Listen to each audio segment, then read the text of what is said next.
Et coucou tout le monde. On se retrouve aujourd'hui. Essayez de pas trop faire bouger. Je sais plus en quelle couleur j'ai écrit. Attendez, bleu. Alors, on se retrouve aujourd'hui. Je vais faire avec vous mon budget pour le mois de mai. Voilà, qui sera mon dernier budget à peu près similaire aux autres. Et après, je pense qu'il va changer un petit peu. Pour ceux et celles qui arrivent sur la chaîne et qui ne le savent pas, donc je vous refais un petit topo parce que ça va un petit peu vous aiguiller sur les montants que je vais vous afficher. D'abord, moi je n'ai absolument rien à cacher. Je gagne pas des 100 et des 1000, donc bon, voilà, rien de foufou. Je suis maman célibataire de 2 enfants, de 2 pères différents. Bah oui, pourquoi faire simple quand on peut faire compliqué? Et j'ai pas la même garde pour mes 2 enfants. Je suis en garde alternée pour ma fille et en garde principale pour mon fils. Voilà, d'où le pourquoi du comment. Vous verrez aussi qu'il n'y a qu'une seule pension et pas deux. Enfin bref, voilà, voilà. Que dire de plus? Jusqu'à maintenant, j'ai été coiffeuse, donc je termine à la fin de la semaine, là. Moi, je vous tourne la vidéo, on est lundi. Donc, je bosse mardi, mercredi et samedi. Et après, eh bien, je serai au chômage. Voilà pourquoi je vous dis que c'est mon dernier budget qui va ressembler aux autres. Parce qu'après, au niveau des revenus, je ne sais pas trop ce que ça va donner. J'ai pas encore conscience des montants que je vais avoir. Donc voilà, on va rester sur ce mois-ci avec un budget comme d'habitude. Donc on y va, j'ai préparé mon petit budget, normalement il est bien ficelé, on devrait être bon. Donc au niveau des revenus, je sais plus combien je touche, en règle générale 960. J'arrondis toujours quand même beaucoup en dessous, histoire de me laisser une marge.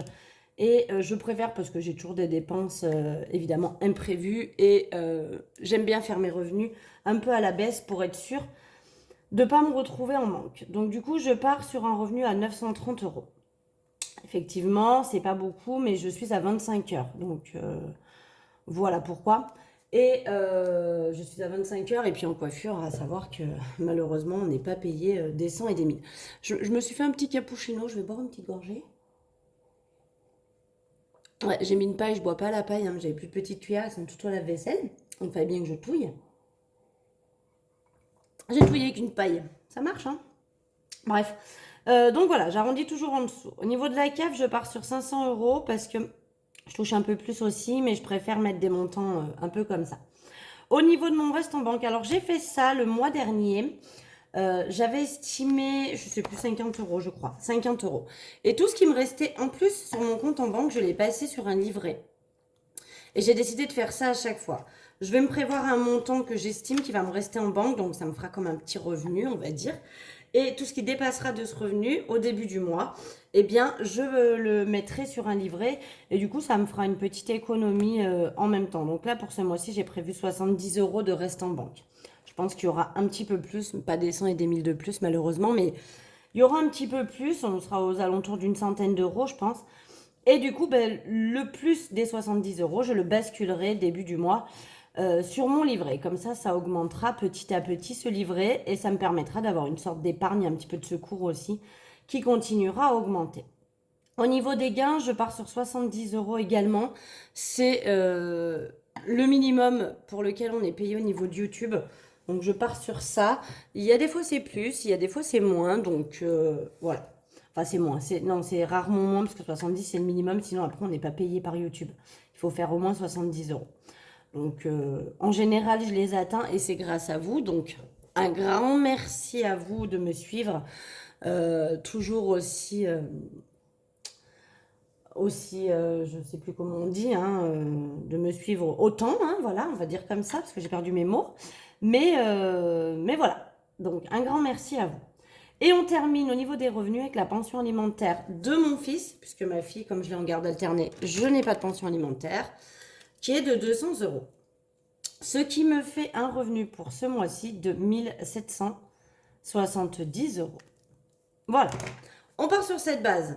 Sachant que je pense que j'aurai plus. Alors, le reste en banque, non, du coup, puisque, comme je vous ai dit, au début du mois, je mettrai pile poil les 70 euros. Comme ça, je démarrerai bien 70 euros. Après, pour le reste, alors la pension non plus, hein, parce que c'est, voilà, elle bouge pas.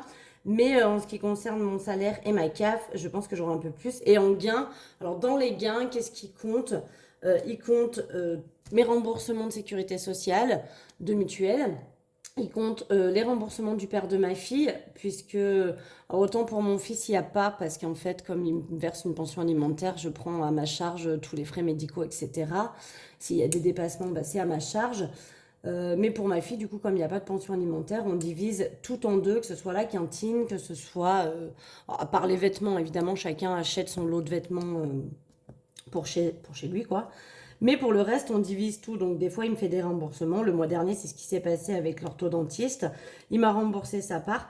Mais je compte quand même les revenus, ce que je considère comme gain, c'est les remboursements des mutuelles et sécurité sociale. Parce que là, par exemple, j'ai été remboursée. Mais, attendez, je vais juste fermer la porte.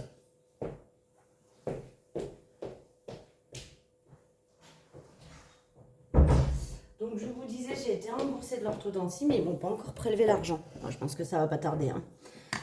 Allez, on passe aux charges fixes. Donc charges fixes, c'est MMA, c'est en ce qui concerne mon assurance voiture. Oh bah mon crayon, il veut plus marcher.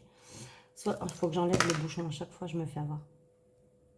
Dès que je mets le bouchon, il marche plus, je sais pas pourquoi. Enfin, le bouchon derrière. Mon assurance voiture, ainsi que l'assurance scolaire, ainsi que la responsabilité civile, etc., etc. Et donc, je paye 75,85 €. Je pense qu'il faudrait que je fasse réviser mon assurance voiture également. Je pense que quand je serai au chômage, je m'y pencherai. Et c'est faire, on est à 37,99 €. J'ai fait réduire un petit peu. La banque, je paye toujours 9,18 € de frais bancaires. La cantine de mon fils, j'ai compté 36 €. Donc, à savoir que je vais payer en mai la cantine des jours mangés en avril. D'accord? Je paye toujours ce que je note là, c'est ce qu'il va avoir mangé en avril. Donc, c'est ce qui me permet de compter, puisque bah, je sais combien de jours il a mangé en avril, hein. Au niveau de l'essence, j'ai baissé un peu. Alors, pour info, le mois de mai, on part sur 5 semaines. Voilà. Normalement, je mets 50 € par semaine au niveau de l'essence. Là, je suis partie sur 150 € pour le mois, tout simplement parce que du coup, comme je ne vais plus travailler et qu'en fait, l'essence, les 3/4 que je passe, c'est pour aller au boulot parce que je travaille quand même à 40 minutes de chez moi. Donc là, vu que je ne vais plus y aller, eh ben, ça va pouvoir me réduire. Au niveau de la carte bleue, donc des dépenses en CB, je me suis prévu 100 €. L'autoroute, 40 €. Alors, l'autoroute, après, j'en aurai quasi plus non plus, je pense. Mais là, évidemment, je vais payer au mois de mai les trajets effectués au mois d'avril. Donc, je les compte. Et le placement pour ma fille et le placement pour mon fils de 20 € chacun. Ce mois-ci, ma fille ne veut pas que je lui donne les 10 € en espèces. Elle veut que je lui les place sur son compte bancaire. Donc, du coup, on va faire comme ça. Donc, ce qui me fait des charges fixes à 489,02 €. Alors, j'entends déjà, parce qu'à chaque fois, j'ai le droit, donc je vais redire. Non, je n'ai pas d'eau, non, je n'ai pas de loyer, non, je n'ai pas de crédit, non, je n'ai pas d'électricité, non, je n'ai pas de charges comme la plupart des gens. Tout simplement parce qu'en fait, j'habite dans la maison familiale avec mes parents. C'est une grosse maison. Mes parents habitent au rez-de-chaussée et moi, j'habite au premier. Et pour le moment, mes parents ne souhaitent pas que je participe aux frais de la maison. J'ai rebu une petite gorgée. Donc, voilà pourquoi mes charges ressemblent à ça. On va maintenant passer aux enveloppes du porte-monnaie. Au niveau des courses, je suis partie pour le mois de mai avec 2 montants différents. Un montant pour quand j'ai mes 2 enfants, un montant pour quand j'en ai qu'un seul. J'ai prévu 50 € quand je suis toute seule avec mon fils et 80 quand je suis avec ma fille. Ce qui fait que sur 5 semaines, j'ai calculé par rapport aux semaines où j'avais ma fille et aux semaines où j'avais mon fils, que mon fils quoi. Ce qui me fait un montant pour les courses de 400 €. J'ai décidé de réduire un petit peu. Je vais avoir besoin hein, de toute façon, donc on va pas se mentir, on va essayer de réduire. Au niveau du tabac, bah là malheureusement j'ai pas réduit. Oui, je sais, il faut que j'arrête. J'ai pas envie. Voilà, voilà. Donc je suis restée sur 50 € par semaine, ce qui nous fait 250 € pour le mois. Alors vous voyez un peu quand même dans mes économies de la semaine qu'au niveau du tabac, il y a des restes. Hein. Finalement, je ne dépense pas tout à fait les 50 euros. C'est jamais les mêmes montants d'ailleurs, je trouve ça très bizarre, mais c'est pas grave. Au niveau de Marion, je me suis prévu 20 euros pour le mois. Maison, la même chose. D'hiver, on a donc 50 euros puisque c'est 10 euros par semaine. Au niveau de santé, c'est 20 euros pour le mois comme d'habitude. Au niveau de loisirs, 50 euros puisque c'est 10 euros par semaine. Et shopping, je me suis prévu 20 euros. Voilà. Ce qui nous fait donc un total pour mes enveloppes dans le porte-monnaie de 830 euros à retirer. Voilà pour ça. Et maintenant, on va passer aux épargnes. Alors techniquement, ce qu'il faut faire quand vous faites votre budget, déjà là, c'est de prendre. Donc, je vais le mettre comme ça. Comme ça, vous voyez un petit peu. Donc, les 1770 de revenus. À ça, on va déduire les 489,02 de charges fixes. À ça, on va déduire les 830 euros de dépenses du porte-monnaie. Ce qui fait qu'il me reste 450,98 euros. Si je m'arrête là. C'est ce qui devrait me rester à la fin du mois. Maintenant, moi, je place toujours en épargne début du mois pour éviter d'avoir à dépenser. Parce que si je laisse ces 450 euros, comment vous dire, je vais les manger, hein, on va pas se mentir. Donc, je préfère les retirer et les placer dans mes enveloppes pour augmenter mes épargnes. Donc, on y va. Vacances, j'ai décidé de mettre pour ce mois-ci 50 euros. Voilà. Je pense que ça réduira à partir du mois de juin, mais j'ai déjà bien rempli mon enveloppe vacances, sachant que j'ai les billets de 5 euros que j'ai dans mes défis qui me servent aux vacances. Et donc, franchement, je mets les derniers 50 euros. Je pense que le mois prochain, on sera sur du 20 ou du 10 euros. Et je passerai à augmenter, par contre, pour Noël. Pour Noël, je pars sur 30 euros pour ce mois-ci. Pour l'école, 10 euros. Pour Marion, 10 euros. Pour ma fille, je ne mets encore rien puisque le mois de mai, c'est là où je vais lui acheter ses cadeaux. Donc, je vais dépenser. Par contre, au mois de juin, on recommence à remettre de l'argent dedans. Pour mon fils, je place 20 euros. Après, on va être sur une série de 20 tout le long. Pour mes parents, donc c'est fait. Je leur ai acheté leurs cadeaux. Donc, il me reste 60 euros si je dis pas de bêtises. Attendez, on va les vérifier. Parce que pour mes parents, donc c'est fait. Et donc, je crois qu'il me reste, il me reste 60 euros sur les 200 euros de budget que je leur avais prévu. Donc, je ne vais pas leur les donner, hein. Ils ne les prendraient pas. D'ailleurs, je n'ai pas mis à jour mon tracker, mais il me reste 60 euros dedans. Donc, on redémarre pour l'année prochaine avec ces 60 euros. Ce qui fait que du coup, je serai plus vite aux 200 euros. Hein. On a déjà pris un peu d'avance. Donc, pour mes parents, je vais leur mettre 20 euros. Pour les anniversaires, je mets 20 euros. Alors, j'ai déjà les sous pour mon neveu et ma nièce, ça c'est fait puisque j'ai déjà les 60 euros et je leur prévois 30 euros de budget chacun pour leur anniversaire. Maintenant je vais continuer à en mettre parce que j'ai quand même des anniversaires dans les mois pour des copines, pour des potes, enfin voilà, où il faut toujours qu'on participe.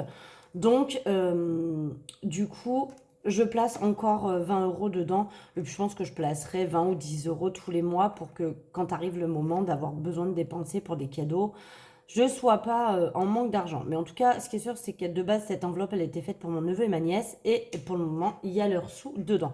Et je suis large parce que ma nièce est en octobre et mon neveu est en février. Donc lui, j'ai déjà fait son cadeau de février cette année. Ce sera pour février l'année prochaine. Voilà, si vous voulez savoir toute ma vie.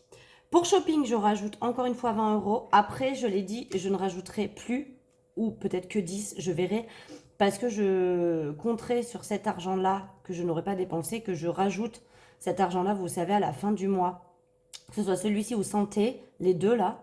À la fin du mois, si je ne les ai pas dépensés, je ne les mets pas dans mes défis. Je les rebascule dans mes enveloppes épargne correspondantes.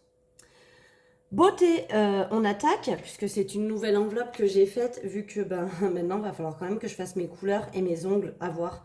Peut-être que je vais arrêter, faire une petite pause un peu pour mes ongles. Mais il faudra quand même que je fasse mes couleurs tous les 2-3 mois. Et malgré tout, j'aurai certainement un prix parce que je retournerai me faire coiffer. Je vais reboire une gorgée de mon café. Je retournerai quand même me faire coiffer là où je bossais, évidemment, avec mes collègues. Mais bon, en toute logique, je vais payer quand même un petit peu. Donc, je préfère mettre de l'argent dedans et que comme ça, quand j'y vais, eh bien, j'ai des sous d'avance. Chauffage, je remets 20 euros. D'ailleurs, il va falloir, je pense, cette semaine. Je suis allée aux courses aujourd'hui, j'ai pas pris de sac de granulés. Il m'en reste encore 3, je crois. 2 ou 3. Donc, je pense que peut-être la semaine prochaine, il faudra que j'aille en acheter. Pour secours, je mets 20 € également. Pour santé, 20 € également. Pour la voiture, 20 € également. Et pour ma retraite, on continue, 20 € également. Voilà. Et si on additionne tout ceci, on est donc à 300 €. Sur les 450,98 € qui me restaient, évidemment, si on enlève les 300, il devrait donc me rester à la fin du mois 150,98 €. Voilà. Voilà un petit peu comment j'effectue mon budget. Alors c'est vrai que quand on le fait tous les mois, eh bien, il est vite fait à faire. Parce que les chiffres sont quasiment pré-remplis à chaque fois. Donc il est très très vite fait à faire. Il va changer pour le coup pour moi, donc il va falloir bien que je recalcule tout ça à partir du mois prochain. Mais voilà, moi je fais toujours comme ça, c'est-à-dire que je calcule mes revenus toujours un peu à la baisse. Je mets mes charges fixes et variables, hein, parce qu'il y en a qui séparent. Moi je mets tout dans charge, hein, voilà. Celles-là par contre je les mets au vrai montant. Et après je prévois mes enveloppes et avec ce qui reste de l'épargne. Si j'ai pas assez, évidemment, je vais mettre que, je pense que plus tard, toutes ces enveloppes à 20, ce seront des enveloppes à 10. Tant que je peux encore, je mets 20. Le but, c'est quand même que ces enveloppes montent et que le jour où j'en ai besoin, eh bien, je ne manque pas d'argent. Ça, c'est mon but premier. Et je ne fais pas, comme vous voyez, le budget zéro parce que j'ai trop peur qu'il m'arrive une dépense un peu imprévue, un montant dans mes charges fixes que j'avais pas prévu, mais qui du coup va être plus élevé pour X ou Y raison.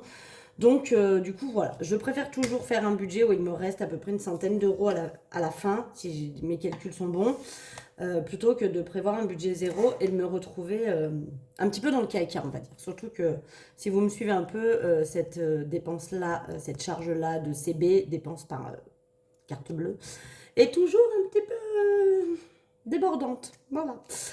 Voilà. Parce qu'il y a toujours des trucs comme là, par exemple, je suis allée au cinéma avec mes enfants et au pâté où moi je vais, on peut plus payer sur place, il faut réserver en ligne. Donc je suis obligée de payer avec ma carte bleue en fait.